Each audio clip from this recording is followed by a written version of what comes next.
একটি গ্লাস পানিতে শুধুমাত্র একটি দোয়া পরে আপনি ফু দিয়ে ঘরের চার কোনায় আপনি পানিটা ছিটাই দেবেন, আপনার ঘরে কখনো সম্পদের অভাব হবে না। বৃষ্টির গতিতে আল্লাহ তাআলা সম্পদ দান করবেন।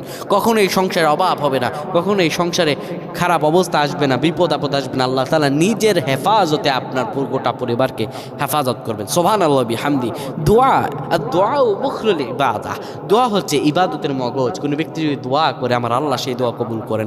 আল্লাহ বলেন ইস্তাঈনু, সাহায্য চাও, বিসসবরি ওয়াস সালাহ, দোয়ার মাধ্যমে, ধৈর্যের মাধ্যমে। শোনো, ইন্নাল্লাহা মা'আস সাবিরিন, দোয়া ও ধৈর্য ধারণ করবে যারা, আমি আল্লাহ সেই ব্যক্তির সঙ্গে আছি। সুবহানাল্লাহ বিহামদি।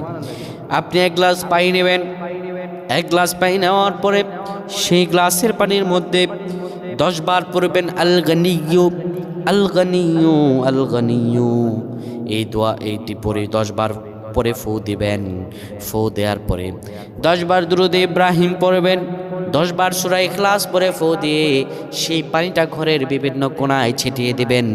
আল্লাহ তাআলা এত রহম, এত দয়া করবেন, আপনার ঘর থেকে বিপদ আপদগুলো দূর করে দেবেন, আপনার ঘরে রহম দান করবেন। আল্লাহর দয়া ও রহম দিয়ে আপনার গোটা ঘরটা আল্লাহ পরিপূর্ণ করে রাখবেন।